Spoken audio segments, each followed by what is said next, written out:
देवराज चौहान के शरीर को झटका लगा। वह गहरी नींद में था। आंखें मिचमिचाकर उसने आंखें खोली और करवट लेकर सिर घुमाया। सामने जो नजारा नजर आया उसे देखते ही उसने चौंक कर उठना चाहा, तो सीताराम ने कठोर स्वर में कहा, हिलना मत। देवराज चौहान जड़ होकर रह गया। उसने तो कभी सोचा भी ना था कि खतरनाक खेल का पासा इस तरह पलट जाएगा। वह तो निश्चिंत से भी ज्यादा निश्चिंत था। क्रोध भरे अंदाज में उसने जगमोहन की आंखों में झांका। मुझे नहीं मालूम यह सब कैसे हुआ। मैं तो वैन पर गया, पीछे से आकर इसने मुझे कवर कर लिया। यही बता रहा था कि इसने नटियाल के सिर पर चोट मारकर उसे बेहोश कर दिया है। नटियाल इसके कब्जे में आसानी से नहीं आ सकता था। देवराज चौहान के होठों से निकला, ठीक कह रहे हो। सीताराम एक एक शब्द चबाकर क्या उठा। नटियाल तो क्या, कोई भी मेरे कब्जे में आसानी के साथ नहीं आ सकता था, अगर मेरे पास रिवॉल्वर ना होती तो। रिवॉल्वर? देवराज चौहान की आंखें सिकुड़ गई। हाँ, जब मैं वैन से निकला तो मेरी जेब में यही वाली सरकारी रिवॉल्वर भी थी, जो कि ऑन ड्यूटी हमें दी जाती है। गन तो मैं वैन में ही रखाया था, परंतु रिवॉल्वर साथ ले आया था। तुम में से किसी ने भी मेरी तलाशी नहीं ली। देवराज चौहान जबड़ों को पीछे सीताराम को घूरता रहा। उसका हाथ काफी देर से जेब की तरफ बढ़ रहा था और अब वह जेब तक पहुंच ही चुका था कि सीताराम सर्द स्वर में बोला, जल्दी मरना चाहते हो तो अपने हाथ को हरकत में रखो, जीना चाहते हो तो अपना हाथ जेब के पीछे कर लो। मुझसे किसी रहम की आशा मत रखना देवराज चौहान। देवराज चौहान का हरकत करता हाथ ठिठक गया। आंखों में वहशीपन के भाव आ गए। उसने दांत भींचकर जगमोहन को देखा। मैंने खास तौर से तुमसे कहा था कि यह आदमी टेढ़ा किस्म का है, इसका ध्यान रखना। यह तुम लोगों की लापरवाही का ही नतीजा है कि किसी ने लापरवाही नहीं की। सीताराम गुर्राया, अगर सच पूछो तो बात यह है कि यह सारी लापरवाही तुम्हारी है। अगर तुम वैन से निकलने पर मेरी तलाशी ले लेते तो यह सब ना होता। देवराज चौहान की खतरनाक निगाहें सीताराम पर थी। उठो। सीताराम ने जगमोहन को कवर किए देवराज चौहान से कहा। देवराज चौहान बिना कुछ कहे खामोशी से खड़ा हो गया। खिड़की पर लटके पर्दे की डोरी निकाल कर लाओ, सीताराम ने आदेश दिया। देवराज चौहान अपनी जगह से नहीं हिला। सुना नहीं तुमने? सीताराम दांत किटकिटाकर गुर्रा उठा। जो मैंने कहा है फौरन करो। देवराज चौहान ने अपने मनोभावों पर काबू पाया और खिड़की की तरफ बढ़ा। अपना हाथ जेब से दूर रखना, पीछे से सीताराम ने चेतावनी दी। देवराज चौहान ने पर्दे की डोरी खींचकर निकाली तो पर्दा नीचे गिर पड़ा। डोरी थामे देवराज चौहान सीताराम की तरफ बढ़ गया। बस वहीं रुको। देवराज चौहान छिटका। अपनी जेब से रिवॉल्वर निकालो और नीचे फेंक दो, सीताराम ने दरिंदगी भरे स्वर में कहा और रिवॉल्वर जगमोहन की कमर से हटाकर उसके कंधे पर रख दी। नाल का रुख देवराज चौहान की तरफ था। अब स्थिति यह थी कि देवराज चौहान या जगमोहन कोई भी हरकत करते तो सीताराम आसानी से उन्हें शूट कर सकता था, और जेब से रिवॉल्वर निकालते समय देवराज चौहान सीताराम पर गोली चलाता तो वह जगमोहन को लगती, क्योंकि सीताराम जगमोहन की ओट में बिल्कुल सुरक्षित था। देवराज चौहान ने रिवॉल्वर जेब से निकाली और नीचे फेंक दी। गुड। अब हाथ में पकड़ी पर्दे की डोरी नीचे फेंको। सीताराम के कहने पर देवराज चौहान ने पर्दे की डोरी भी नीचे फेंक दी। अब बेड पर पेट के बल लेट जाओ और हाथ पीठ पर रख लो। देवराज चौहान के जबड़े कस गए। आंखों से क्रोध की चिंगारियां उभरी जा रही थी। जो तुम कर रहे हो उसका अंजाम जानते हो, देवराज चौहान गुर्राया। अंजाम की परवाह कर लो या काम कर लो, सीताराम कठोर हंसी हंसा। एक ही काम हो सकता है और मैं इस वक्त खुद को काम में व्यस्त रखना चाहता हूँ। चलो, जो कहा है वही करो। दांत पर दांत जमाते देवराज चौहान सीताराम को घूरता आगे बढ़ा और बेड पर पेट के बल जा लेटा। अपने दोनों हाथ उसने पीछे रख लिए थे। सीताराम रिवॉल्वर की नाल से जगमोहन की खोपड़ी ठकठका कर बोला, तुम सुनो, अब तुम्हें क्या करना है। याद रखना, जो भी करोगे मेरी रिवॉल्वर के साए में करोगे।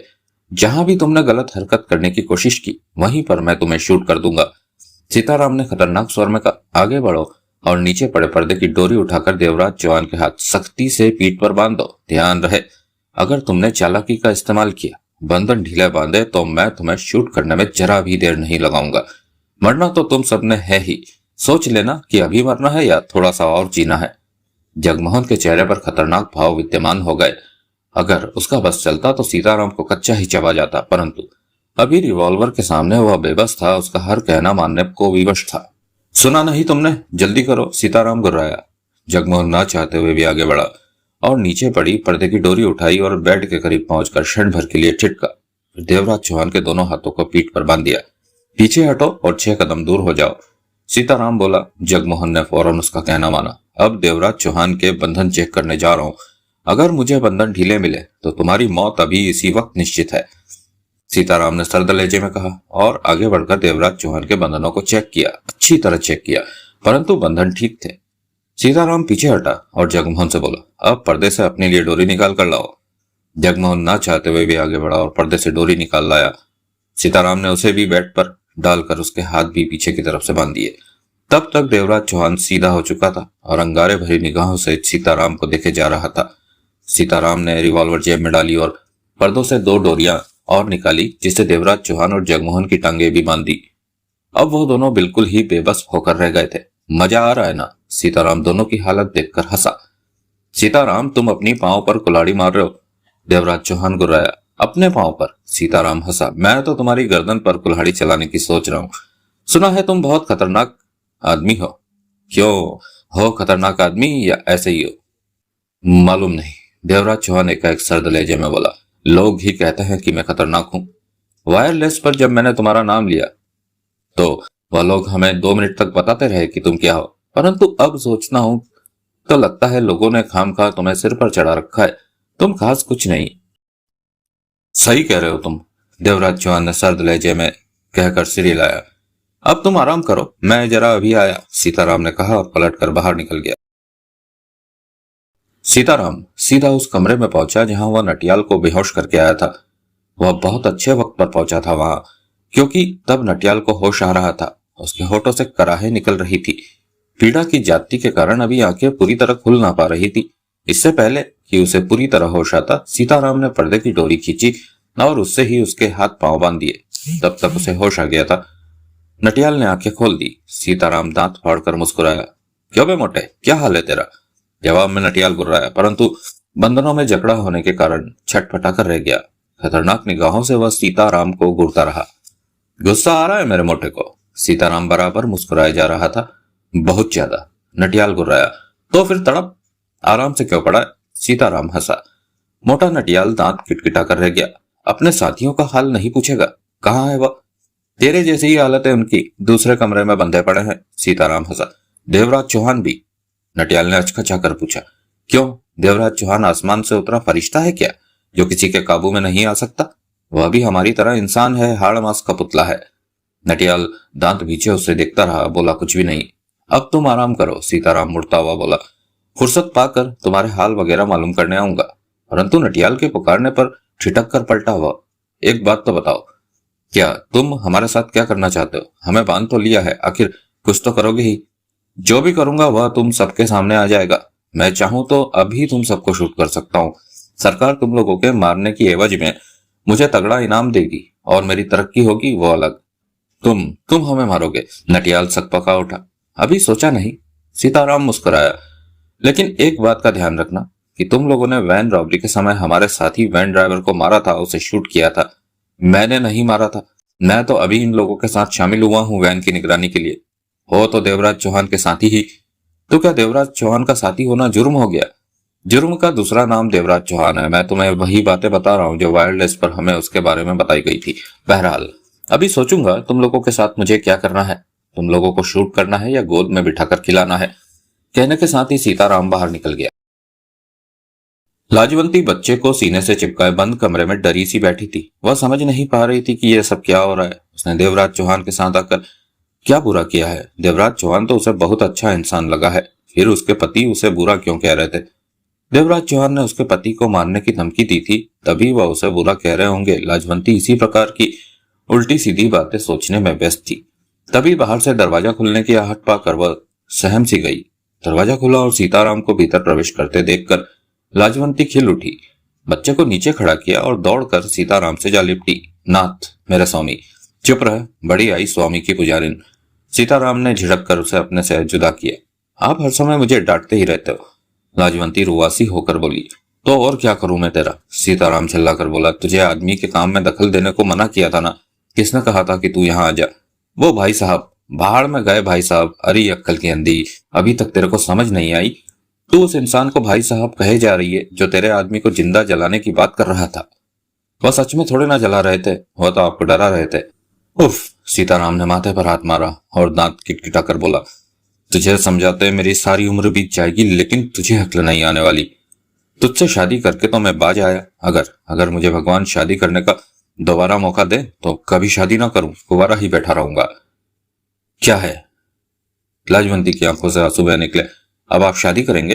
अरे नहीं भाग्यवान नहीं, मैं तो देवराज चौहान की शादी की बात कर रहा था। सीताराम ने माथे पर हाथ मारकर बोला। कहता कुछ हूं और सुनती तुम कुछ हो। अभी तो आप भाई साहब को बुरा कह रहे थे और अब आप उनकी शादी की बात कर रहे हैं। गलती हो गई भाग्यवान, फिर नहीं कहूंगा। सीताराम दोनों हाथों को जोड़कर माथे से लगाता हुआ बोला। यह बता, तू ठीक है ना यहाँ पर? हाँ मैं ठीक हूँ, आप तो ठीक है ना? मैं तो ठीक हूँ। भाई साहब कहाँ है? अरे फिर भाई साहब, तुझे भाई साहब की क्या जरूरत पड़ गई जो? आप फिर गुस्सा करने लगे। मैंने भाई साहब के बारे में पूछ लिया तो क्या बुरा किया? कुछ बुरा नहीं किया। सीताराम ने बेहद लंबी सांस ली। तू आराम कर, कुछ देर बाद आता हूं मैं। भाई साहब? हाँ हाँ, भाई साहब से कह दूंगा, बहन जी याद कर रही थी, सीताराम ने कड़वे स्वरों में कहा और पलटकर बाहर निकलता चला गया। सीताराम वैन के पास पहुंचा और थपथपाकर बोला। किशनलाल? हाँ, किशनलाल की आवाज आई। तू ठीक तो है ना? मैं बिल्कुल ठीक हूँ, यह सब लोग मेरे कब्जे में है। तेरे कब्जे में? किशनलाल की आवाज में हैरानी का पुट था। हाँ, 3 ही तो थे, बांध दिया है उन्हें, चिंता की कोई बात नहीं। और वह देवराज चौहान, उसे भी बांध दिया है। कमाल है, वह तो बहुत खतरनाक इंसान है, तूने कैसे बांध दिया उसे? होगा खतरनाक, मुझे तो किसी तरह की कोई परेशानी नजर नहीं आई, सीताराम ने हंसकर कहा। वैसे भी वह मुझे कोई खास खतरनाक नहीं लगा, बहुत सादा इंसान था वह तो क्या वायरलेस पर पुलिस वालों ने हमें उसके बारे में गलत बताया? मैंने कब कहा कि गलत बताया? मैंने तो अपना विचार जाहिर किया है तुम पर। खैर छोड़, मैं बाहर आता हूँ। नहीं, सीताराम फौरन बोला। बाहर निकलने की गलती मत कर बैठना। क्यों? मुझे तो वह 3 ही नजर आए हैं, हो सकता है चौथा भी हो। अभी मैंने आसपास निगाह नहीं मारी। और एक बात ध्यान में रखना कि जब तक तुम वैन के भीतर हो, दरवाजा बंद है, तब तक हमारी साइड दमदार रहेगी। इधर तुम बाहर आ गए, उधर वह लोग किसी प्रकार बंधनों से आजाद हो गए तो खुद ही सोच लो हमारी क्या स्थिति होगी, वह लोग क्या हाल करेंगे हमारा। बात तो तुम्हारी ठीक है, परंतु अब करें क्या? तू ही बता, क्या करें? तूने भी तो कुछ सोचा होगा। अभी तक तो 2 ही बातें मुझे समझ में आई कि या तो इन सब लोगों को शूट कर दूं, नहीं तो यह जानकर कि यह कौन सी जगह है पुलिस को इन्फॉर्म कर दिया जाए। यह फॉर्म है, आसपास भी फॉर्म ही फॉर्म है। मैं बाहर आ जाऊं तो काम बन सकता है, हम 1 से भले 2 हो जाएंगे। तुम्हारा कहना ठीक है किशनलाल, परंतु उनमें से अगर कोई आजाद हो गया, हम पर काबू पा लिया, तो वैन की दौलत वाले उड़ेंगे और हमें भी शूट कर देंगे, क्योंकि तुम्हारे बाहर आ जाने पर हम वैन को भीतर से बंद नहीं कर सकते। तो फिर तू ही कुछ कर। चंद पलों की खामोशी के बाद सीताराम बोला। किशनलाल, इन लोगों को यहाँ छोड़कर मैं यह मालूम करने के लिए आसपास भी नहीं जा सकता कि यह जगह कहाँ पर है। अगर चाहता हूं तो पीछे मेरे बीवी बच्चे यहाँ रहेंगे, और अगर इस बीच किसी ने खुद को आजाद करा लिया तो वह मेरे बीवी बच्चों को नहीं छोड़ेंगे। मैं सोच रहा हूँ क्यों ना इनके मुंह से ही यह जानने की कोशिश करूं कि यह कौन सी जगह है। अगर नहीं मालूम होता तो कल सुबह यहाँ से बाहर जाकर मालूम करूंगा। अब तो शाम हो चुकी है, कुछ ही देर में अंधेरा हो जाएगा। मुझे ऐसी कोई जल्दी नहीं कि अभी बाहर जाकर मालूम करूं। कहता तो ठीक है, लेकिन मेरी भी सोच अब तो दम घुट रहा है बंद वैन में। बस आज की रात और बिता ले, तकलीफ सह ले, कल तक इनका इंतजाम करके तुझे बाहर आने को कह दूंगा। अभी अभी ताजा ताजा उन सबको अकेला बांधा है, ज्यादा देर उन्हें अकेला छोड़ना ठीक नहीं। क्या मालूम बाहर कितनी देर लगती है। तभी सीताराम को लाजवंती कॉटेज से बाहर निकलती दिखाई दी। सुनिए जी, भाई साहब कहीं नजर नहीं आ रहे। किशनलाल? सीताराम होठ बीच कर बोला। तुझसे मैं फिर बात करूंगा, पहले इस भूतनी के सिर से भाई साहब का भूत उतार दूं। तू तो समझदार है सीताराम, गुस्सा क्यों करता है, औरतें होती ही ऐसी है। भीतर से किशनलाल की आवाज आई। हद होती है हर बात की। मैं सीताराम, किशनलाल की आवाज में सख्ती भर आई, होश में रहकर बात कर। तू इस समय घर में नहीं बैठा, यहाँ हम खतरों से घिरे खड़े हैं, अपनी बीवी की बात पर ध्यान मत दे। मैंने कहा जी, आपने मेरी बात का जवाब नहीं दिया कि भाई साहब कहाँ गए। लाजवंती ने पुनः दूर से ही ऊंचे स्वर में पूछा। जवाब में सीताराम दांत पीस कर रह गया। वैन के भीतर से किशनलाल के हंसने की आवाज उसके कानों में पड़ी। शाम हो रही थी और वानखेड़े परेशानी की हालत में उसी गली के मोड़ पर खड़ा था। 2 घंटे बीत चुके थे उसे गली की निगरानी करते। कई घरों से लोग निकले थे, परंतु उनमें से कोई भी ऐसा नहीं था जिसे कि शक की निगाहों से देखा जा सके। वह समझ नहीं पा रहा था कि क्या करे। अगर निगरानी करने से काम नहीं बना तो सीधा साधा दूसरा रास्ता था। पुलिस वालों को बुलाकर यह गली घेर कर घर घर की तलाशी ली जाती। इससे यह मालूम हो सकता था कि वह लोग कौन से मकान में है और कानून की गिरफ्त में भी आ सकते थे। परंतु यह रास्ता खतरनाक था। इस तरह घर घर की तलाशी लेने पर यह लोग फायरिंग भी कर सकते थे, जबकि वानखेड़े की कोशिश थी कि खून खराबा ना हो, सब कुछ सुख शांति से निपट जाए, जिसके आसार उसे दूर दूर तक नजर न आ रहे थे। तभी मोबाइल बजा। वानखेड़े ने बात की। हेलो वानखेड़े, कमिश्नर साहब की आवाज कानों में पड़ी। तुम्हारे लिए एक खबर है। क्या सर? एक जवान और खूबसूरत लड़की की लाश मिली है, जो शायद नीना पाटेकर की है। What sir? वानखेड़े जोरों से चौंका। देखने वालों ने बताया है कि मरने वाली नीना पाटेकर है। यह संभव नहीं सर। क्यों, नीना पाटेकर इस समय तुम्हारे पास है? कमिश्नर साहब की आवाज आई। मेरा मतलब यह नहीं था सर। लॉरेंस रोड के पुलिस स्टेशन में लाश मौजूद है, जाकर खुद देख लो। लाश कहां से मिली सर? यह बात तुम खुद मालूम कर लो। लेकिन सर मैं यहां से नहीं हिल सकता। क्या मतलब? मतलब यह सर कि मैं इस समय निगरानी पर हूं। यह जगह छोड़ना मेरे लिए संभव नहीं। सुधीर यह काम नहीं कर सकता। सर मैंने आपसे सुबह बात की थी। सुबह के और अब के हालातों में काफी फर्क है। वानखेड़े ने गहरी सांस लेकर कहा, सुबह मैंने आपको फार्म हाउस के बारे में बताया था। हाँ, उस जगह की निगरानी तो सुधीर कर रहा है। मैं तब ही से वहां से शहर में आ गया था। आज जो बैंक से 4 करोड़ लूटे गए उस बारे में छानबीन करने के लिए। सर वैन की गति बहुत तेज थी। उसकी गति के दम पर ही मैंने पूछताछ की और करते करते उस जगह के करीब आ पहुंचा हूं जहां पर बैंक डकैती के 4 करोड़ और वह लोग हो सकते हैं। वंडरफुल वानखेड़े, तुमने तो कमाल कर दिया। मैंने कुछ नहीं किया सर, सब खुद ब खुद होते चला गया। तुम कहाँ हो? रेलवे रोड के करीब। यहाँ 14 ऐसे मकान हैं जिनमें से एक में वह लोग हो सकते हैं। बस यही समझ में नहीं आ रहा है कि वह लोग किस घर में हैं। वानखेड़े ने क्षण भर ठिठक कर कहा, और सर ऐसे में नीना पाटेकर की हत्या होना भी अजीब लगता है। कमिश्नर साहब का स्वर कानों में पड़ा। किसी को भेज दूं तुम्हारे पास? थोड़ी देर के लिए तुम्हें छुट्टी मिल जाएगी। वैसे भी जिस स्थिति में तुम हो ऐसे समय में तुम्हारे पास कोई होना चाहिए। ऑल राइट सर, वानखेड़े ने कहा, भेज दीजिए। तुम हो कहाँ, एक बार फिर बताओ। वानखेड़े ने अपनी जगह की स्थिति अच्छी तरह समझा दी। एक बात कहूं वानखेड़े? Yes sir. तुम्हें देवराज चौहान के 2 ठिकाने मालूम है। कुछ करने की अपेक्षा तुम्हें फौरन एक्शन में आ जाना चाहिए। सबको और दौलत को फौरन अपने कब्जे में ले लो। तुम कहो तो रेड करने का सारा इंतजाम मैं कर देता हूँ। कमिश्नर साहब की आवाज कानों में पड़ी। आप ठीक कह रहे हैं सर, वानखेड़े ने शांत लहजे में कहा, लेकिन मैं दौलत के साथ देवराज चौहान को भी पकड़ना चाहता हूँ। इस समय यहाँ पर नहीं है वह। सुधीर ने बताया था कि मेरे आने के बाद वह फॉर्म वाले इलाके में गया है। अब यहाँ से फुर्सत पालूं तो वहां जाकर कुछ करूं। अभी तो मुझे यह भी नहीं पता कि उन फॉर्मों के जाल में से वह किस फॉर्म पर मौजूद है। तुम समझदार हो वानखेड़े और अच्छी तरह समझते हो कि कोई भी अपराधी हो उसे ज्यादा देर तक आजाद छोड़ना ठीक नहीं। तुम उन्हें काफी मौका देते जा रहे हो जो कि ठीक नहीं है। मैं आपकी बात का ध्यान रखूंगा सर। ध्यान ही नहीं रखो, कुछ करो, एक्शन लो। कहने के साथ ही कमिश्नर साहब ने गहरी सांस ली। ऑल राइट, मैं फिलहाल निहाल चंद को भेज रहा हूँ। ठीक है सर। वानखेड़े ने मोबाइल ऑफ कर दिया। Wankhede Lawrence road police station पहुंचा। हेलो, वानखेड़े ने पुलिस इंस्पेक्टर से बात की। कुछ देर पहले आपको एक जवान युवती की लाश मिली है। ओह वानखेड़े साहब, बैठिए। आप खड़े क्यों हैं? इंस्पेक्टर ने तुरंत संभल कर कहा। किसकी है वह लाश? वानखेड़े ने बैठते हुए कहा। जवान युवती की। सुनने में आ रहा है कि वह नीना पाटेकर नाम की गैंगस्टर युवती की है, परंतु मैंने अभी तक इस बात की तस्दीक नहीं की क्योंकि मेरे पास उसकी कोई तस्वीर, कोई रिकॉर्ड नहीं है। हवलदार को हेडक्वार्टर भेजा हुआ है इसी सिलसिले में, उसके आने पर ही आप मुझे उसकी लाश दिखाइए। Sure sir. वैसे क्या आपने नीना पाटेकर को देखा हुआ है? इंस्पेक्टर ने पूछा। हाँ, वानखेड़े ने सिर हिलाया। लाश कहाँ है? आइए मेरे साथ। दोनों उस कमरे से निकलकर अन्य कमरे में पहुंचे जहां लकड़ी के बेंच पर मानव शरीर पड़ा नजर आ रहा था।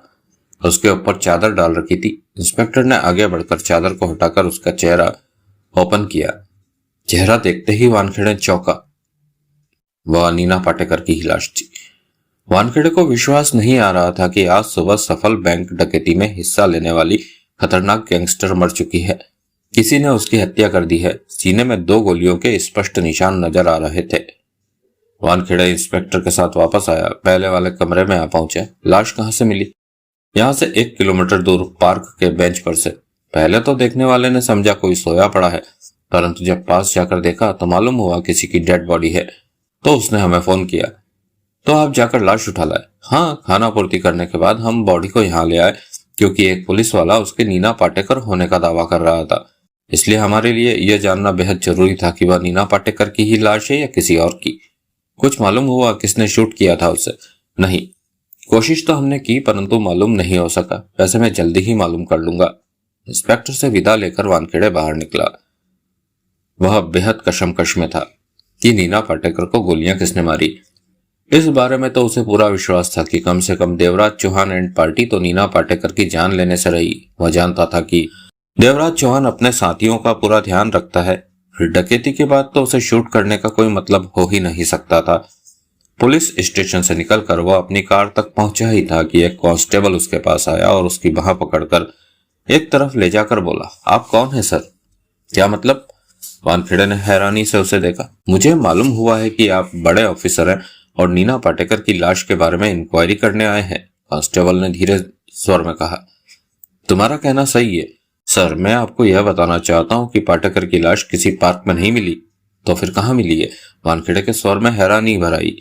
राजा राम के अड्डे से। अपना इंस्पेक्टर राजा राम का पिट्ठू है, हफ्ता लेता है, उसका हर कहा मानता है। अपने साथ 4 पुलिस वालों को ले जाकर यह लाश हमने राजा राम के अड्डे से उठाई और पार्क की बेंच पर डाल दी। मैं हर पल इंस्पेक्टर के साथ ही था।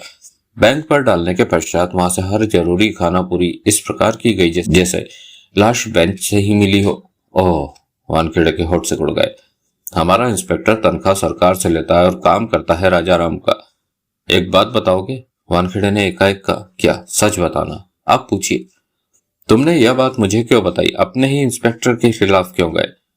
कांस्टेबल ने क्षण भर सोचा, फिर क्या उठा। नीना पाटेकर की लाश उठवाते वक्त राजा राम ने मेरे सामने इंस्पेक्टर को 10,000 की गड्डी दी और उस गड्डी में से उसने सिर्फ 100 का नोट मुझे दिया, बाकी सब अपनी जेब में डाल लिया। पहले भी कई बार ऐसा हो चुका है। हम क्या सिर्फ 100 के नोट के लिए ही रह गए हैं और वह हजारों बनाता रहे? हवलदार ने कड़वे स्वर में कहा। वानखेड़े के होठों पर मुस्कान रेंग गई। वास्तव में वानखेड़े की आवाज में व्यंग था। इंस्पेक्टर ने बहुत बड़ी जाति की है तुम लोगों के साथ। वैसे क्या राजा राम ने कहा था कि पाटेकर को उसने मारा है? हाँ सर, वह यह बात कह रहा था और हंस भी रहा था, हरामजादा, हवलदार ने मुंह बनाकर कहा। वानखेड़े ने उसका कंधा थपथपाया और कार की तरफ बढ़ गया। शाम तक खूबचंद ने फैसला कर लिया था कि उसे क्या करना है। यूं उसकी निगाहों में राजा राम पर विश्वास करना ठीक नहीं था, परंतु कोई और मुनासिब बंदा सामने न आने पर उसने राजा राम पर ही विश्वास करने की सोच ली थी। उसे डर था कि वह कहीं सोचता ही न रह जाए और वह लोग अपना अपना हिस्सा लेकर अपनी अपनी राह पर न चल दे। खूबचंद तैयार होकर शाम को राजा राम के अड्डे पर जा पहुंचा।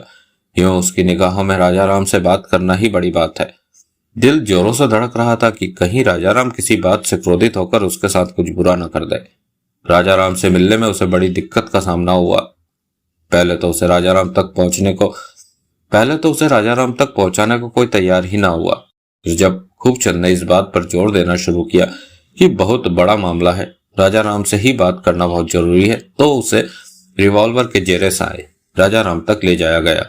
रिवॉल्वर की नाल हर वक्त उसके ऊपर तनी हुई थी। उसे महसूस हुआ कि राजा राम के पास आकर उसने गलती कर दी है, क्योंकि जब वह राजा राम के पास पहुंचा तो कुछ रिवॉल्वरों का डर, कुछ राजा राम का। खूबचंद की हालत पतली हो चुकी थी। सूखे होठों को वह बार बार गीले किए जा रहा था। पसीने पसीने हो गया था। टांगों में भी कंपन उभर आया था। राजा राम ने गहरी और भरपूर निगाहों से राजा राम को सिर से पांव तक देखा। इसकी तलाशी ली। राजा राम ने अपने आदमियों को देखा। जी, कुछ नहीं मिला। ठीक है, तुम लोग जाओ। वह सब बाहर निकल गए। राजा राम ने खूबचंद को देखते हुए सिगरेट सुलगाई। खूबचंद की हालत पल प्रतिपल पतली होती जा रही थी। वह एक क्षण के लिए भी इस बात को नहीं भूल पा रहा था कि उसके सामने राजा राम नाम का खतरनाक आदमी खड़ा है। तो मुझसे मिलने आया है?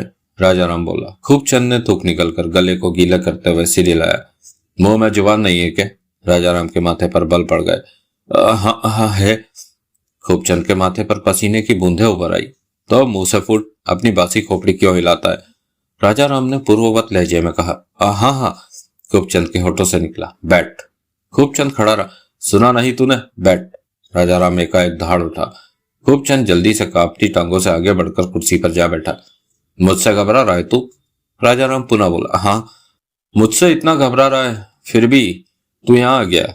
अब तू मुझसे क्या बात करेगा? राजा राम की आवाज में थोड़ी नरमी आ गई। चल मत घबरा, मैं तुझे खामखा कुछ नहीं कहने वाला। अगर मुझे तेरी बात पसंद नहीं आई तो बाहर निकाल दूंगा। बस बोल, क्या करने आया है मेरे पास? खूबचंद ने सूखे होठों पर जीभ फेरी और बोला। कुछ बताने आया था तो बताना। वो देवराज चौहान है ना, बहुत ही खतरनाक आदमी। देवराज चौहान? राजा राम चौका, वही जो अक्सर डकैतियां डालता रहता है? हाँ, मैं उसी के बारे में बताने आया था कि आज उसने बैंक में डकैती डाली है 4 करोड़ की, और कल उसने वजीर चंद प्लेस की ग्राउंड फ्लोर पर मौजूद बैंक अहाते में बैंक वैन रॉबरी की है 5.5 करोड़ रुपए की। राजा राम ने बेचैन निगाहों से खूबचंद को देखा। तो यह बात तू मुझे क्यों बता रहा है? आखिर कुछ तो बात होगी। हाँ, खूबचंद ने सूखे होठों पर जीभ फेरी। मुझे मालूम है वह सारा पैसा कहाँ है। क्या? राजा राम उछल पड़ा। तो तुझे मालूम है? हाँ। 9.5 करोड़ कहाँ पर मौजूद है? तुझे सब मालूम है? मालूम है। बता कहाँ पर है? राजा राम की आंखों में तीव्र चमक समा चुकी थी। खूबचंद हिचकिचाया। फिर उसने अपने होठ बंद कर लिए। अबे थोबड़ा खोल साले, बता वह 9.5 करोड़ कहाँ पर है? लेकिन मुझे क्या मिलेगा? खूबचंद कठिनाई से यह शब्द कह सका। तुझे तुझे क्या चाहिए? जो भी तुम खुशी से दे दो। खूबचंद का हौसला वापस लौट रहा था। ठीक है, एक तेरा। 1 लाख? खूबचंद हड़बड़ा उठा। उल्लू के पट्टे, लाख नहीं 9.5 में से 1 करोड़ तेरा। राजा राम चिल्लाया। 1 करोड़ के बारे में सुनते ही खूबचंद का दिल खूब जोरों से हिला। अब मुंह से फूटेगा भी कुछ हरामी। खूबचंद ने फॉर्म की सारी स्थिति स्पष्ट करते हुए कहा। इस फॉर्म पर 9.5 करोड़ पड़ा है। बैंकमैन तो खूबचंद इस फॉर्म पर देख ही चुका था और आगे उसका अनुमान ही था कि बैंक डकैती का पैसा भी फॉर्म पर ले जाया गया था। इस डकैती में कितने लोग हैं मालूम है तुझे? हाँ, देवराज चौहान, जगमोहन, नीना पाटेकर, डालचंद जिसे कि तुम जानते ही हो, मंगल पांडे और मोटा नटियाल। एक और था, उसका नाम मुझे नहीं मालूम। वह आज सुबह बैंक डकैती के समय मारा गया। वाह! राजाराम खुशी से था। तू तो बहुत कुछ जानता है। इस मामले में कैसे आ गया तू? खूबचंद ने मोटे तौर पर यह बात भी बता दी। राजाराम ने घंटी बजाई और कलाई पर बंदी घड़ी में निगाह मारी। कुछ ही पलों बाद भीमराव ने भीतर प्रवेश किया। भीमराव, राजाराम अब गंभीर था, यह खूबचंद है, इससे सुन ले क्या कहता है यह। अभी शाम के 6-7 बजे हैं। इसकी बात सुनकर चलने की तैयारी कर ले। रात को 11-12 बजे चलेंगे। भीमराव ने प्रश्न भरी निगाहों से खूबचंद को देखा। इंस्पेक्टर वानखेड़े वापस पहुंचा। निहाल चंद निगरानी पर था। क्या रहा? मुझे तो कुछ भी नजर नहीं आया सर। निहाल चंद बोला। ऐसा कोई भी आदमी इस गली के किसी घर से नहीं निकला जिस पर मैं किसी तरह का शक कर सकूं। वानखेड़े ने सोच भरी मुद्रा में सिर हिलाया। अब मैं ज्यादा देर इंतजार नहीं कर सकता। वह लोग बाहर निकलने का नाम नहीं ले रहे। बहुत ही सावधानी का इस्तेमाल करना है। इस तरह तो हो सकता है वह कल भी बाहर ना निकले, जबकि मुझे सुधीर के पास पहुंचना है।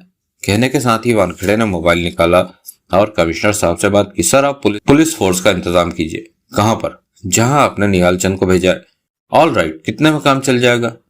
35-40 तो कम से कम चाहिए। ठीक है, मैं अभी इंतजाम करता हूँ। वैसे कोई नजर आया? नो सर, उन लोगों ने पूरी तरह खुद को घर में छिपा रखा है। ठीक है। कमिश्नर साहब का स्वर कानों में पड़ा। 1 घंटे तक वहां फोर्स पहुंच जाएगी। तुम फोर्स को अपने ढंग से इस्तेमाल करने के लिए आजाद होगे। थैंक यू सर, वानखेड़े ने कहा और मोबाइल बंद कर दिया। सीताराम ने देवराज चौहान, जगमोहन और मोटे नटियाल को कुर्सियों में बांध दिया था। इस तरह सख्ती के साथ बांधा था कि वह अपनी मर्जी से जरा भी ना हिल सके। देवराज चौहान वास्तव में बेबस होकर रह गया था। वह चाहता था उसे सिर्फ एक क्षण का मौका मिले, परंतु सीताराम उसकी तरफ से खास सावधान था। क्षण तो क्या, उसे क्षण के 100वें हिस्से जितना भी मौका नहीं देना चाहता था। बेंच से उठकर कुर्सी से बांधने के दौरान जरा भी लापरवाही नहीं बरती थी उसने। देवराज चौहान का खून खौल रहा था। इतनी बुरी गत उसकी कभी नहीं हुई थी। जिसने भी कुछ उल्टा करने की कोशिश की उसे दूसरी दुनिया में पहुंचा दिया था, परंतु यह सीताराम तो उसे मौका देने को ही तैयार नहीं था। जगमोहन भी बेबस शेर की भांति कुर्सी पर बंधा दहाड़ रहा था। वह भी सिर्फ एक क्षण का मौका चाहता था, जो कि उसे नहीं मिल रहा था। अलबत्ता नटियाल खामोशी से कुर्सी से बंधा बैठा था। उसका मोटा जिस्म कुर्सी में फंस कर रह गया था। अगर उसे बांधा ना भी जाता तो तब भी वह बंधे के समान ही था। वह उठता तो कुर्सी ने उसके साथ ही उठ जाना था। सीताराम उन तीनों को खतरनाक निगाहों से देखता हुआ खड़ा हुआ था। देवराज चौहान की जेब से हासिल किए सिगरेट के पैकेट से उसने सिगरेट सुलगाई। इसे देखो तो जरा, जगमोहन ने व्यंग से कहा। कैसे हराम की सिगरेट पी रहा है। लगता है जैसे पहली बार सिगरेट हाथ लगी और नहीं तो बीड़ी पर ही गुजारा चल रहा था। सीताराम जगमोहन को देखकर मुस्कुराया। मुझे अफसोस है कि मैं तुम्हें सिगरेट नहीं पिला सकता, कहकर सीताराम हंसा। तुमसे मांगी भी किसने है? जगमोहन ने दांत भींचकर कहा। कहने का अंदाज तो ऐसा ही था जैसे सिगरेट मांग रहा हो। तभी नटियाल ने देवराज चौहान से कहा। यह सारी मुसीबत तुम्हारी बुलाई हुई है। न तुम इसकी बीवी को लाते, ना यह वैन से बाहर आता और ना ही हमें यह वक्त देखना पड़ता। इसकी बीवी को हम अपने फायदे के लिए लाए थे। देवराज चौहान ने स्थिर लहजे में कहा। यह अलग बात है कि बाजी पलट गई। इस हालात के जिम्मेदार तुम हो। देवराज चौहान ने खतरनाक निगाहों से उसे घूरा तो नटियाल ने फौरन दूसरी तरफ मुंह घुमा लिया। सीताराम मुस्कुराया, फिर हंसा। वह बहुत खुश नजर आ रहा था। एकाएक ही अगला पल उसका चेहरा कठोर हो गया। क्रूरता के भाव विद्यमान होते चले गए। नटियाल सक पका कर रह गया। सीताराम ने दांत भींचकर तीनों को बारी बारी देखा। सिगरेट का कष्ट लेकर धुआं उगला, फिर बेहद सर्द स्वर में खतरनाक अंदाज में बोला, यह बात तो तुम लोग अच्छी तरह जानते हो कि मैं तुम तीनों को शूट कर दूं तो सरकार और पुलिस डिपार्टमेंट मुझे इनाम देगा, सिर पर बिठा कर रखेगी, तुम्हारी तरक्की भी हो जाएगी। देवराज चौहान ने मुस्कुरा कर कहा, बिल्कुल होगी। इस पर भी तुम जिंदगी भर इतना नहीं कमा सकोगे, इतना पैसा इकट्ठा हासिल नहीं कर सकोगे जितना कि तुम हमसे मुफ्त ले सकते हो। देवराज चौहान ने कहा, लालच दे रहे हो मुझे, कुछ भी समझ लो। एक बात तुम लोगों को बता दूं।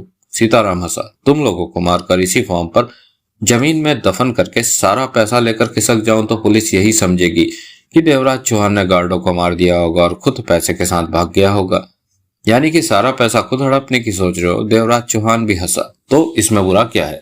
कोई बुराई नहीं, लेकिन वैन में मौजूद किशनलाल का क्या करोगे? उसके बारे में तुम फिक्र मत करो देवराज चौहान, किशनलाल वही करेगा जो मैं कहूंगा। नहीं मानेगा तो उसे भी जमीन के नीचे तुम लोगों की बगल में दफन कर दूंगा। सीताराम ने कहर भरी आवाज में कहा, कैसा रहा मेरा आइडिया? आइडिया तो बुरा नहीं, देवराज चौहान ने सर्द लहजे में कहा, लेकिन कहीं ऐसा ना हो कि जब तक तुम अपना यह काम करो तब तक मैं अपने बंधन खोल लूं। ऐसा हो गया तो हमारे बदले सिर्फ तुम्हारी लाश ही जमीन में दफन होगी। तब पुलिस ठीक ही सोचेगी कि देवराज चौहान वैन के गार्डों को मारकर वैन में मौजूद सारी दौलत ले उड़ा होगा। तुम मजाक अच्छा कर लेते हो। सीताराम ने हंसकर सिगरेट का कश लिया। मुझे मौका मिल जाए तो तब तुम्हें मालूम हो कि मजाक क्या होता है। बस बस रहने दो। सीताराम उसकी बात काटकर गुर्राया और देवराज चौहान के सिर पर जा खड़ा हुआ। अब मुझे यह बताओ कि यह फॉर्म शहर के किस भाग में है? यह बात तुम इसलिए जानना चाहते हो कि वैन में से वायरलेस द्वारा पुलिस हेडक्वार्टर को सूचना दे सको कि हम लोग कहां पर है? देवराज चौहान ने सख्त स्वर में कहा। हाँ। सीताराम ने पूर्ववत लहजे में कहा, कहाँ है यह फॉर्म? बाहर जाकर मालूम कर लो। मैं बाहर नहीं जाना चाहता, तुम लोगों को यहाँ छोड़कर। तुम तीनों खतरनाक हो। मैं नहीं चाहता कि जब मैं फॉर्म के बारे में मालूम कराऊं तो वापसी पर मुझे अपने बीवी बच्चे की लाशें देखने को मिले। सीताराम का रूप अब एकदम बदला नजर आ रहा था, इसलिए यह बात तुम लोगों से मालूम करके रहूंगा कि यह फॉर्म किस जगह पर है। हो सकता है फॉर्म शहर से बाहर हो। नहीं, फॉर्म शहर के भीतर ही है। कल जब तुम लोग वैन यहाँ लाए थे तो हमने हिसाब लगा लिया था कि हम शहर में ही है। 35 मिनट की ड्राइविंग करके शहर से बाहर नहीं निकला जा सकता। सीताराम ने एक एक शब्द चबाकर कहा, बोलो, जवाब दो मेरी बात का। यह बात तुम हमसे कभी भी नहीं उगलवा सकते। देवराज चौहान का स्वर सख्त था। तभी सीताराम का हाथ उठा और देवराज चौहान के चेहरे से जा टकराया। बोलो, यह जगह कहाँ है? तुम यह बात कभी मेरे मुंह से नहीं निकलवा सकते सीताराम। देवराज चौहान, तुम ही नहीं, ये दोनों भी अभी बोलेंगे कि यह फॉर्म कहां पर है।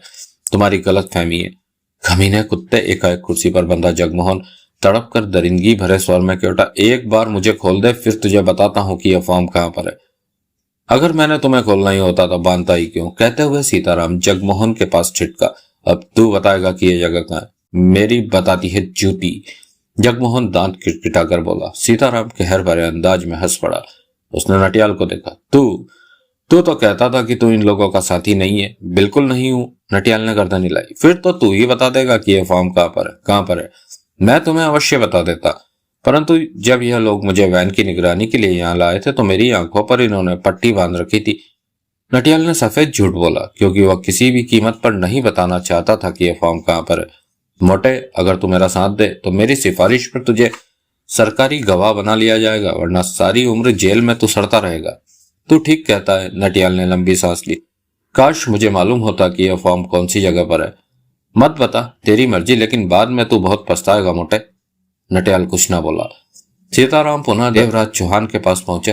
देवराज चौहान, मेरी दिली ख्वाहिश है कि आज तू ही अपना मुंह खोले। फिर तो तेरी ख्वाहिश कभी पूरी नहीं होने वाली। लगा रहे सारी उम्र। कोशिश कर लेने में क्या हर्ज है? कोई हर्ज नहीं, देवराज चौहान ने जहरीले स्वर में कहा। उसी पल सीताराम का गुस्सा देवराज चौहान के गाल से जा टकराया। देवराज चौहान के होठों से करार निकली, बोल, कहां पर है फॉर्म? सीताराम दहाड़ा। हरामजादे, मेरा मुंह नहीं खुलेगा।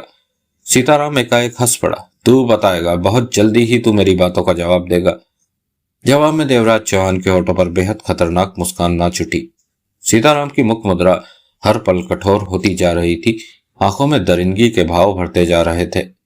उसने जेब से रिवॉल्वर निकाल लिया और तीनों को बारी बारी से वहशी निगाहों से देखा। तीनों की निगाहें उस पर थी। रिवॉल्वर और चेहरे के भाव आपस में मेल खा रहे थे। सीताराम देवराज चौहान के करीब पहुंचा और दरिंदगी भरे स्वर में क्या उठा, अब मैं तुम्हें मौत का खेल दिखाता हूं। देवराज के जबड़े कसते चले गए। सीताराम छोटे छोटे कदम उठाता हुआ नटियाल के समीप पहुंचकर ठिठका, मौत के खेल की शुरुआत मैं तुमसे करूंगा मोटे। एक प्रश्न, एक गोली। नटियाल ने सूखे होठों पर जीभ फेरी। अचानक ही वहां मौत का सा सन्नाटा पसर गया। बोल। सीताराम ने रिवॉल्वर की नाल नटियाल की ठोड़ी पर लगाई। कहाँ है यह फॉर्म? नटियाल के होठों से अब भी आवाज ना निकली। सीताराम के चेहरे पर छाए भावों को देखकर ही उसने अनुमान लगा लिया था कि सीताराम कुछ भी कर सकता है। सुना नहीं तूने? जवाब दे मेरी बात का। सीताराम ठंडे स्वर में क्या उठा। मुझे क्या मालूम? नटियाल के होठों से शब्द निकले। उसी पल तेज धमाका हुआ। नटियाल की ठोड़ी से लेकर चेहरे तक के चिथड़े उड़ गए। पल भर में ही नटियाल का मोटा चेहरा मांस का लटकता लौथड़ा नजर आने लगा। सीताराम ने देवराज चौहान की तरफ देखा।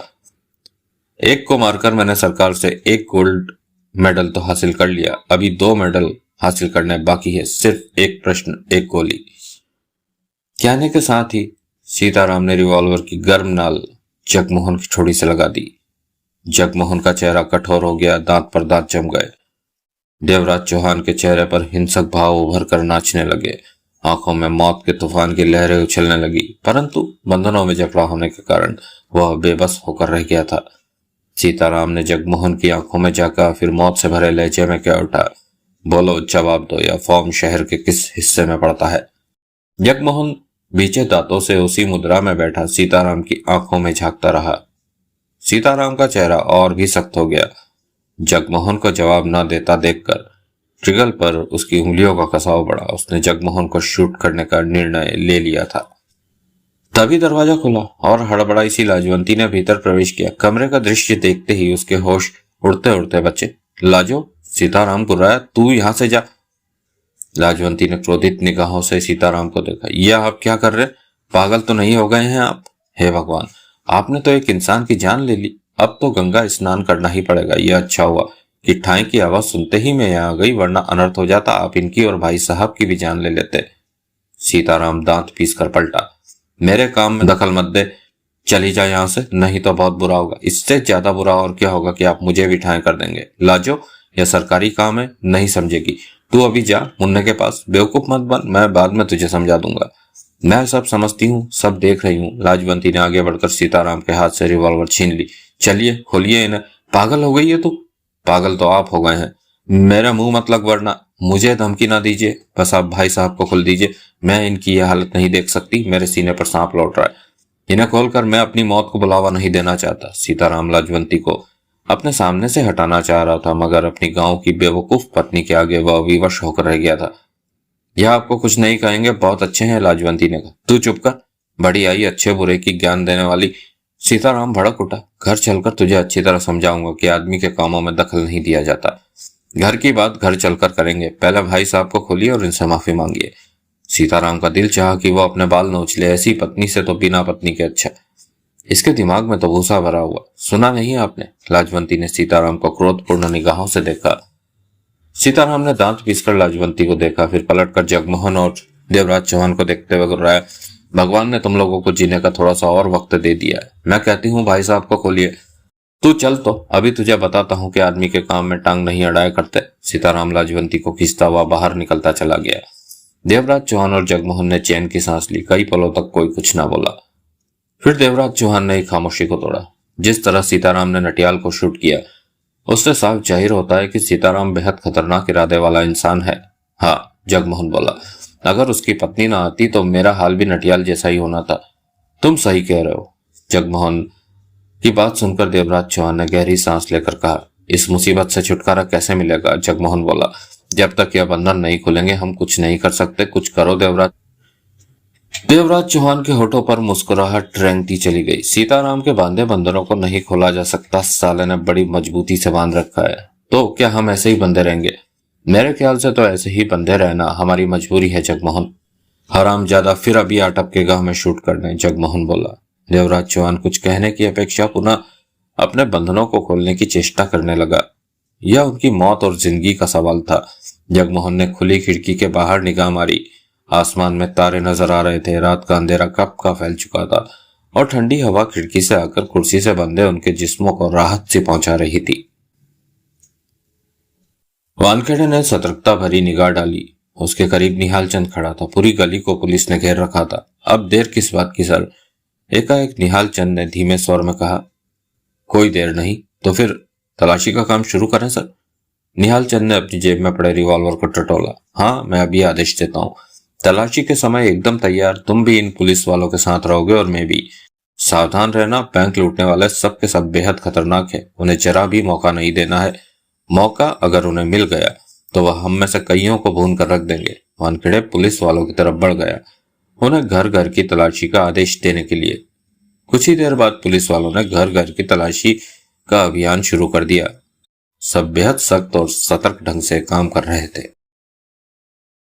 डालचंद बेहद व्याकुल हुआ जा रहा था। नीना पाटेकर का अभी तक ना लौटना डालचंद को चिंता में डाल रहा था। मंगल पांडे डालचंद की बेचैनी का मजा मन ही मन ले रहा था। भाई लोगों, दूसरे कमरे में बंद मेवाराम की आवाज आई। मुझे तुम लोग ले तो आए, लेकिन भूखा क्यों मार रहे हो? कुछ तो खाने को दे दो, सुबह का नाश्ता रखा है क्या? डालचंद ने प्रश्नपूर्ण निगाहों से मंगल पांडे की तरफ देखा। पांडे लापरवाही से कुर्सी पर बैठा था। उसे खाने को कुछ नहीं दिया? डालचंद ने मंगल पांडे से पूछा। नहीं। क्यों? डालचंद के माथे पर बल पड़ गए। याद नहीं रहा, तुम दे दो। डालचंद ने उखड़े अंदाज में नीना पाटेकर के लाए सामान में से खाना उठाया और दूसरे कमरे का दरवाजा खोलकर भीतर प्रवेश कर गया। अंदर मेवाराम का चेहरा लटका सा पड़ा था, कुछ कैद की वजह से और कुछ भूख की वजह से। डालचंद ने खाना टेबल पर रखा। लो, खा लो। तुम लोगों ने मुझे कैद क्यों कर रखा है? छोड़ दो मुझे। छोड़ देंगे, अभी कुछ देर तुम्हें इसी प्रकार रहना पड़ेगा। कितनी देर? 2 या 3 दिन। मैं बूढ़ा आदमी हूँ, कुछ तो तरस खाओ। मैं इतनी लंबी कैद में मर जाऊंगा। खाना खाओ और चुपचाप बैठे रहो, सख्त स्वर में डालचंद ने कहा और कमरे से बाहर निकलकर दरवाजा बंद कर लिया। तत्पश्चात पुनः बेचैनी से टहलने लगा। तुम कुछ परेशान से लग रहे हो? मंगल पांडे ने लापरवाही से पूछा। हाँ। डालचंद ने छिटक कर उसे देखा। पाटेकर अभी तक नहीं लौटी? आ जाएगी, बच्ची तो है नहीं जो रास्ता भूल जाएगी। सवाल बच्ची न होने का या रास्ता भूलने का नहीं है। सवाल इस बात का है कि उसे गए 5 घंटे से ज्यादा हो गए, वह अभी तक लौटी क्यों नहीं? बात तो तुम्हारी ठीक है, लेकिन तुम्हारी मजबूरी है कि तुम उसका हाल जानने भी नहीं जा सकते। पांडे ने मजे से गर्दन हिलाई। क्यों नहीं जा सकता? मत बोलो कि यहाँ पर तुम्हारे और मेरे सिवा और कोई नहीं है। अगर तुम गए तो मैं 4 करोड़ से भरे ट्रंकों को लेकर खिसक जाऊंगा। इसका मतलब तुम मुझे बाहर जाने के लिए प्रेरित कर रहे हो, लेकिन इतनी बड़ी दौलत के पास अकेला तुम्हें छोड़कर नहीं जाऊंगा। सोच लो, अंधेरा हो चुका है। तुम्हारी खास हमदर्द अभी तक नहीं लौटी। कहीं राजा राम ने उसे बेड पर तो नहीं लिटा दिया? पांडे, डालचंद दांत भींचकर गुर्रा उठा। जुबान संभाल कर बात कर। जवाब में वह हंसकर रह गया। डालचंद कुर्सी पर जा बैठा। दोनों के बीच खामोशी सी छाई रही। कोई कुछ नहीं बोला। काफी देर बाद डालचंद ही बोला। मुझे बाहर से कुछ आवाजें आती सुनाई दे रही है। काफी देर हो गई सुनते सुनते। मंगल पांडे ने कोई जवाब ना दिया तो डालचंद ने कुर्सी छोड़ी और उठकर आगे बढ़ते हुए खिड़की के पल्ले से जरा सा बाहर झांका। करीब 3 मिनट बाद जब वह पलटा तो उसके चेहरे का रंग बदला हुआ था। मंगल? हाँ। उसने निगाहें उठाकर गहरी निगाहों से उसे देखा। जरा देख तो सही। डालचंद के स्वर में कंपन भर आया था। असमंजसता में घिरा मंगल पांडे उठा और खिड़की की तरफ बढ़ा। डालचंद के चेहरे के भाव को देखकर उसका मन बुरे अंदेशों से गिरने लगा था।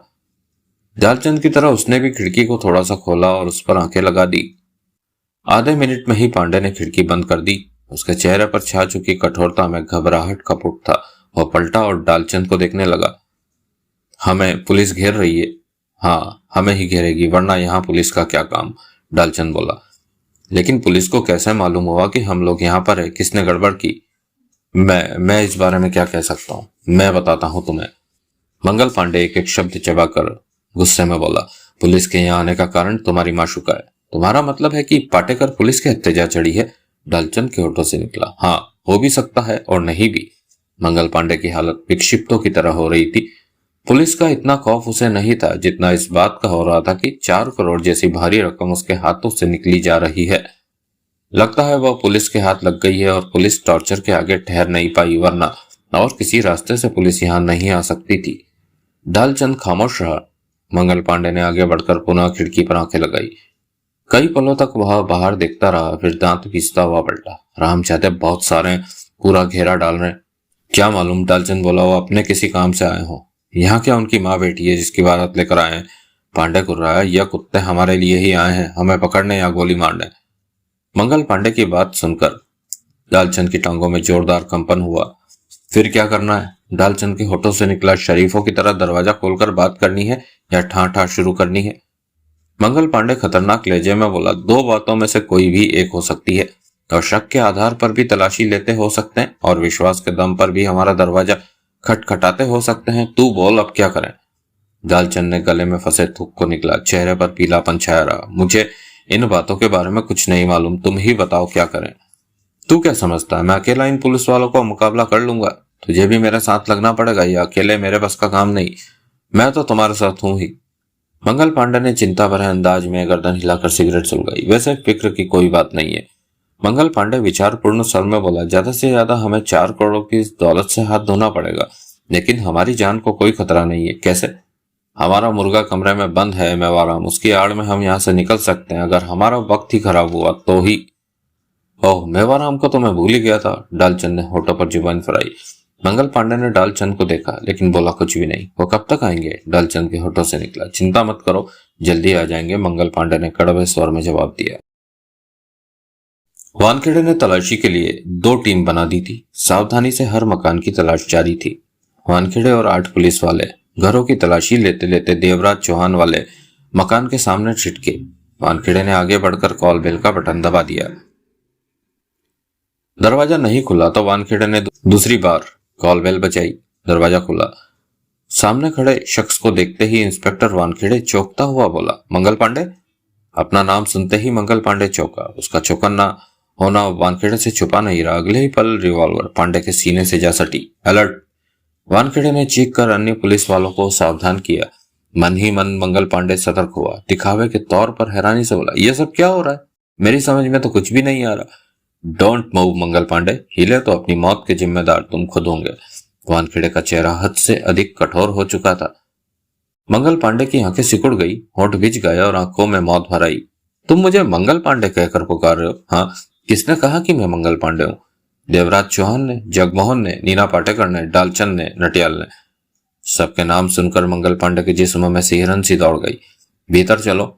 वानखेड़े ने उसे रिवॉल्वर की नाल के दम पर पीछे धकेलना चाहा। ना चलूं तो यह रिवॉल्वर देख रहे हो ना, जो तुम्हारे सीने से सटी है? वानखेड़े गुर्राया।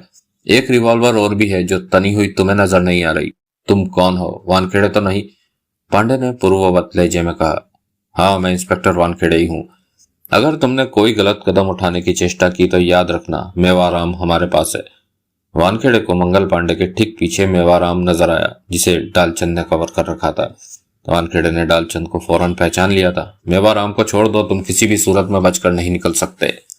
मंगल पांडे बिना कुछ कहे एक कदम पीछे हुआ और भड़क से दरवाजा बंद कर लिया। पोजीशन ले लो, वानखेड़े चीखा। वो लोग इसी मकान में है। और फिर देखते ही देखते वहां मौजूद सारे पुलिस वालों ने उस मकान को घेर लिया।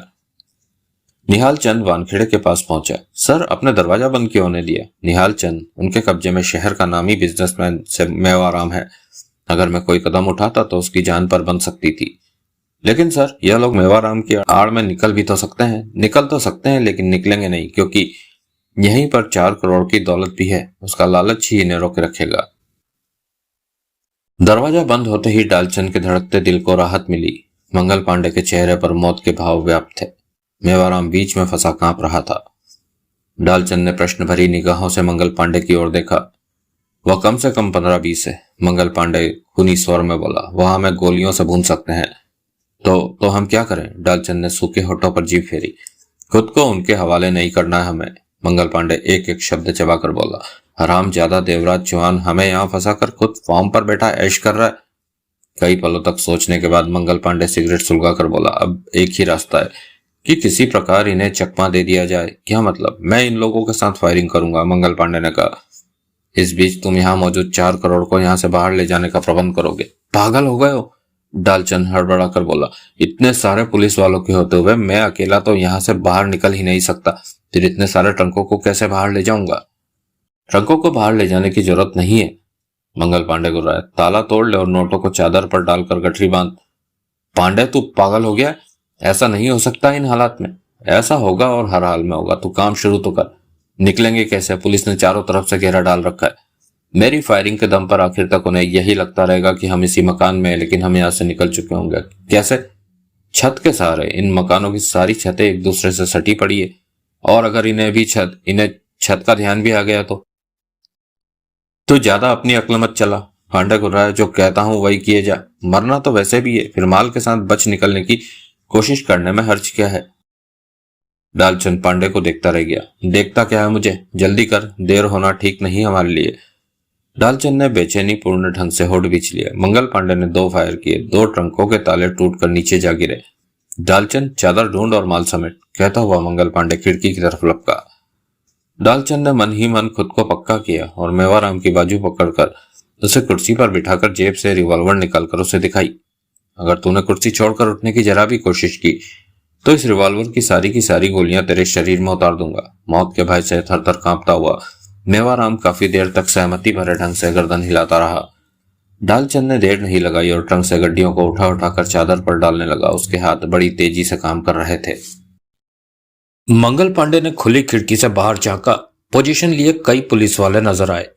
पांडे ने होठ भींचकर हाथ में पकड़ी रिवॉल्वर सीधी की, एक की खोपड़ी का निशाना बांधा और ट्रिगर दबा दिया। एक भयंकर धमाका हुआ और खोपड़ी के परखच्चे उड़ गए।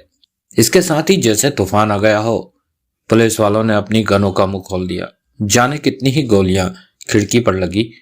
खिड़की टूटकर एक तरफ झूलने लगी। मंगल पांडे पहले ही साइड में दुबक गया था। ध्यान से डालचंद के होठों से निकला। मंगल पांडे ने जरा सा सिर आगे किया बाहर देखने के लिए, परंतु अगले ही पल पीछे हट गया। उसने नाल का रुख बाहर की तरफ किया और ट्रिगर दबाता चला गया। गोली किसी को लगी या नहीं, इस बात की परवाह उसने ना की। इसके बाद पांडे ने गर्दन घुमाकर डालचंद को देखा, जो डबल बेड की चादर पर एक ट्रंक की गड्डियां डालकर अब चादर को बांधने की चेष्टा कर रहा था। 2-4 और डाल ले, पांडे बोला। अगर और डाल ली तो गठरी बंदी भी मुश्किल हो जाएगी। पांडे बड़बड़ा कर रह गया। बाहर का क्या हाल है?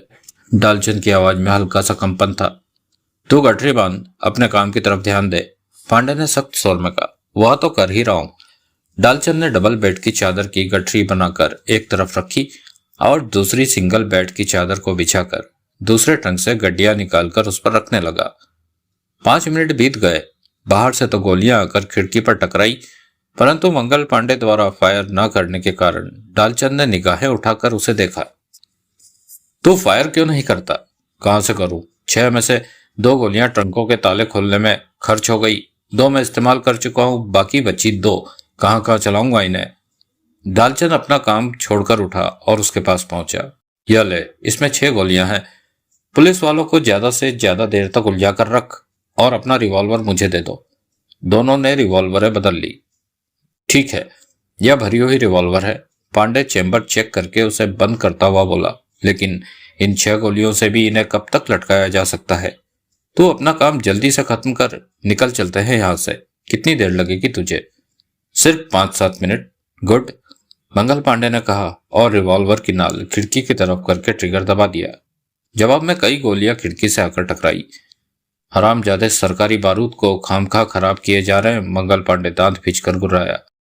उधर डालचंद ने अपना काम करने की स्पीड को और तेज कर दिया।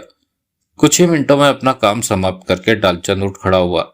उसी समय मंगल पांडे ने पुनः खिड़की के बाहर फायर कर दिया।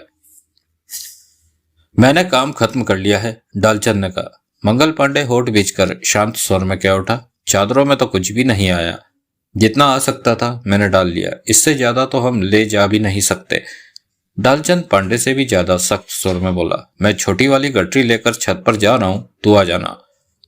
बड़ी वाली क्यों नहीं ले जा रहा है? मंगल पांडे गुर्राया। मुझे भारी सामान उठाकर इस तरह भागने और पुलिस से बचने का अभ्यास नहीं है।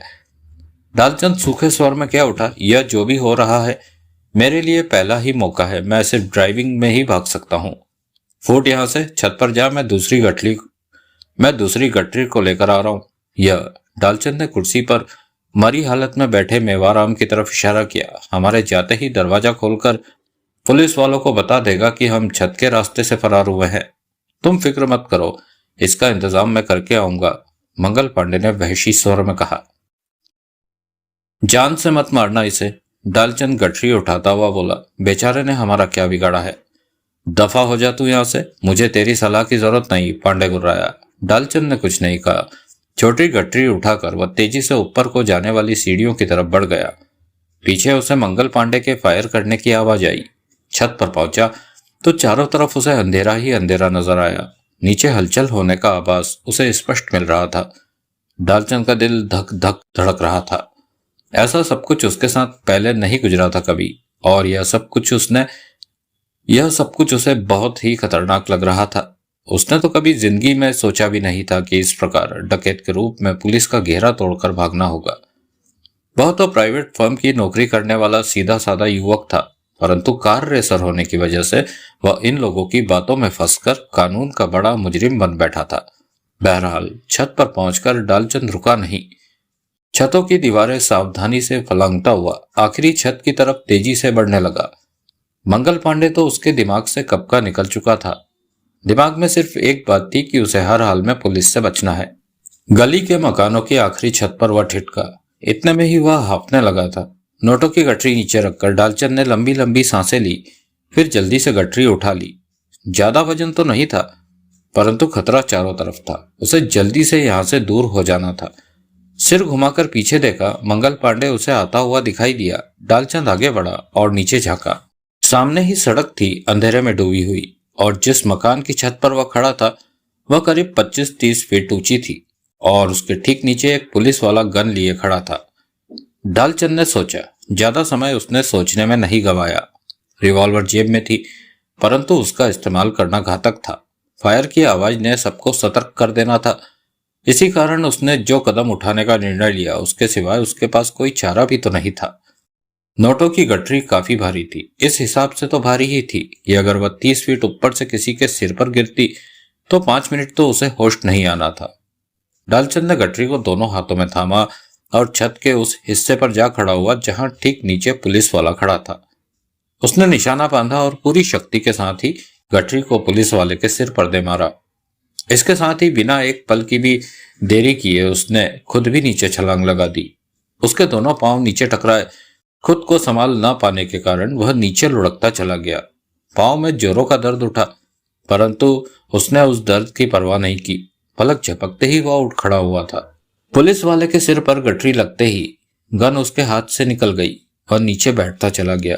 उसकी यह हालत मिनट भर रहनी थी, फिर उसने आसपास देखने के काबिल हो जाना था, परंतु डालचंद ने आधा मिनट भी ना बीतने दिया। पुलिसमैन की गन उठाकर उसका पिछला हिस्सा उसके सिर पर दे मारा। पुलिसमैन के होठों से करार निकली और वह नीचे लुढ़क कर बेहोश हो गया। डालचंद ने गन फेंक कर गठरी उठाई और सड़क की तरफ बेआवाज भागता चला गया। पांव में मोच आ जाने के कारण उसके भागने में लंगड़ाहट थी। 2 मिनट में ही सड़क पार करके वह सामने बनी पार्किंग में जा पहुंचा। वहां इस वक्त कोई अटेंडेंट ना था। डालचंद कारों को चेक करने लगा। किसी कार का दरवाजा खुला मिल जाए। उसका दिल जोरों से धड़क रहा था। हाथ पांव कांप रहे थे। वह पसीना पसीना हो रहा था। 8वीं कार उसे खुली मिल गई। वह जल्दी से कार में बैठा, गठरी अपने करीब ही रख ली, कार स्टार्ट की और तूफानी गति से स्टीयरिंग मोड़ता हुआ पार्किंग से बाहर सड़क पर निकलता चला गया। पेट्रोल के इंडिकेटर पर निगाह मारी। पेट्रोल ज्यादा नहीं था कार में, परंतु डालचंद को इतने में ही तसल्ली थी कि जहां तक पेट्रोल चलेगा वहीं तक ही सही, कम से कम यहां से तो दूर हो जाएगा। वैसे अभी भी विश्वास नहीं आ रहा था कि पुलिस के जाल से वह बच निकला है। मंगल पांडे के बारे में तो सोचने की उसे फुर्सत ही ना थी। वह तो अभी अपनी बिगड़ी हालत पर काबू नहीं पा रहा सका था। वह जल्द से जल्द फॉर्म पर देवराज चौहान के पास पहुंच जाना चाहता था। मंगल पांडे डालचंद के रिवॉल्वर से 5 गोलियां चला चुका था। सिर्फ एक ही गोली बची थी रिवॉल्वर में। डालचंद को गए 4 मिनट बीत चुके थे। वह इस बात को अच्छी तरह समझ चुका था कि अब यहाँ पर ज्यादा देर रुकना मुनासिब नहीं।